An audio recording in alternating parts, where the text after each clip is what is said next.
Hello good morning. അപ്പോൾ രാവിലെ ഇന്ന് ബ്രേക്ക്ഫാസ്റ്റിന് നമുക്ക് പാൻ കേക്കായിരുന്നേ. പാൻ കേക്ക് ഉണ്ടാക്കിയത് ചിന്നു.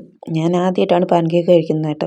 എനിക്കിഷ്ടപ്പെട്ടു. പിന്നെ അത് കഴിഞ്ഞിട്ട് സാധനങ്ങൾ വാങ്ങിക്കാൻ കടയിലേക്ക് പോയി. അങ്ങനെ പോകുമ്പോൾ വഴി സൈഡ് കണ്ടതാണ് കേട്ടോ ഇത് പലരും ഇൻസ്റ്റാഗ്രാമിലും യൂട്യൂബിലും ഒക്കെ ഇൻഡോർ പ്ലാന്റ് ആയിട്ട് ചെയ്ത് വെച്ചേക്കുന്നത് കണ്ടിട്ടുണ്ട്. നമുക്കിത് ഇഷ്ടം പോലെ ഇങ്ങനെ കാട് പോലെ കിടക്കുന്നതുകൊണ്ട് നമുക്കിതിനോടൊന്നും വലിയ താല്പര്യമില്ല കേട്ടോ. അപ്പോഴിതാ വഴി സൈഡിൽ കുറച്ച് പാക്ക് വീണിടപ്പുണ്ട്. ഇതിനെ അടയ്ക്കാന്നും പറയും. അപ്പോൾ ഇതിനെ ചെറുതായതുകൊണ്ട് കണ്ടപ്പോൾ തന്നെ എനിക്ക് ഭയങ്കരമായിട്ട് ഇഷ്ടപ്പെട്ടു കേട്ടോ. ഒരു കൗതുകം. അപ്പം ഞാൻ വിചാരിച്ചു ഇതിനെ കൊണ്ടുപോയി വീട്ടിൽ കൊണ്ടുവന്ന് നട്ട് നോക്കാം, ചിലപ്പോൾ കിളിർത്ത് വന്നാലോ. അപ്പോൾ വഴി കിടന്നൊരു വട്ടയില എടുത്ത് അതിന് പൊതിഞ്ഞിങ്ങി എടുത്ത് കേട്ടോ. അപ്പോൾ ഇതൊക്കെയാണ് നമ്മുടെ നാട്ടുവഴികൾ. പണ്ട് ഈ വഴിയൊന്നും ഇത്രയും വലുതല്ലായിരുന്നു കേട്ടോ. ചെറിയൊരു ചാല് പോലൊരു വഴിയായിരുന്നു കേട്ടോ. ഇപ്പുറത്തെ റോഡിൽ നിന്ന് അപ്പുറത്തെ റോഡിലേക്ക് പാസ് ചെയ്തൊരു ചെറിയൊരു അരുവിയൊക്കെ പോകുമായിരുന്നു. അപ്പോൾ ഈ അരുവിക്ക് ഇക്കരെ നിന്നുകൊണ്ട് അക്കരോട്ട് ചാടിയൊക്കെയാണ് പോയിക്കൊണ്ടിരുന്നത്. ആദ്യം ഇവിടെ നെൽകൃഷിയായിരുന്നു, പിന്നെ മരിച്ചീനിയായി, ഇപ്പോൾ റബ്ബറായിട്ട്. ഇനിയൊരു തിരിച്ചുപോക്ക് ഉണ്ടാവുമെന്ന് ചോദിച്ചാൽ ഇല്ലെന്നാണ് എനിക്ക് തോന്നുന്നത് കേട്ടോ. കാരണം റബ്ബറിൻ്റെ ആധിപത്യം ഇവിടെ സ്ഥാപിച്ചു കഴിഞ്ഞു. അപ്പോൾ ഇതാണ് നമ്മുടെ കൃഷ്ണകിരീടം. എങ്ങനെയുണ്ട്, കൊള്ളാവോ? അങ്ങനെ ഫൈനലി ഞാൻ നമ്മുടെ കടയിലെത്തി.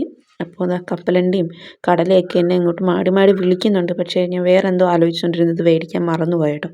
അങ്ങനെ സാധനങ്ങളൊക്കെ വാങ്ങിച്ച് വീട്ടിലെത്തിയപ്പോൾ ഉണ്ട് ഒരു 3-4 കുമ്പിൾ. ഇത് അരിക്കുമ്പിളാണ് കേട്ടോ.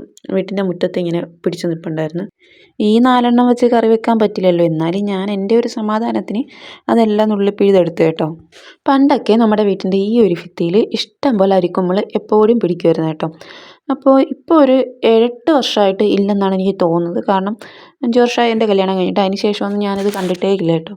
അപ്പോൾ എപ്പോഴും മഴയൊക്കെ വരുമ്പോഴത്തേക്ക് ഞാൻ ചെന്ന് നോക്കും അരിക്കുമ്പിൾ വന്നിട്ടുണ്ടോയെന്ന്. ഇപ്പോൾ തോനെയായി കുമ്പിൾ കഴിച്ചിട്ട്. അപ്പോൾ കടയിൽ പോയപ്പോൾ പാൽ വാങ്ങിച്ചിട്ടുണ്ടായിരുന്നു. മണി 12 മണിയായ കേട്ടോ.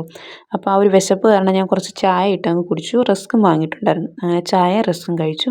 പിന്നെ നമ്മുടെ പപ്പായ തോരനാണ് കേട്ടോ. ഉഴുന്നൊക്കെ ഇട്ട് പപ്പായ തോരൻ വെച്ചാൽ അടിപൊളി ടേസ്റ്റാണ്. പപ്പായ തോരനാണെന്ന് പറയില്ല കേട്ടോ. അങ്ങനെ ഞാൻ കുറച്ച് അധികം ഉഴുന്നിട്ടു, ടേസ്റ്റ് കുറച്ച് കൂടുതലായിക്കോട്ടെ എന്ന് കരുതി. ഇന്നും കൂടെ ആയപ്പോൾ 3-ാമത്തെ ദിവസമാണ് അടുപ്പിച്ച് നമ്മൾ പപ്പായ തോരൻ വെക്കുന്നത് കേട്ടോ. എനിക്ക് ഇതെന്തോ ഇഷ്ടപ്പെട്ടു. 2 ദിവസം ചിന്നു വെച്ചു, ഇന്ന് ഞാൻ വെച്ചു കേട്ടോ. അപ്പോൾ 2 ദിവസം അവൾ തന്നെ വെച്ചപ്പോഴത്തേക്കും അവൾക്ക് മടുപ്പായി. അപ്പോൾ ഞാൻ പറഞ്ഞു ഞാൻ തന്നെ വെച്ചോളാം കേട്ടോ.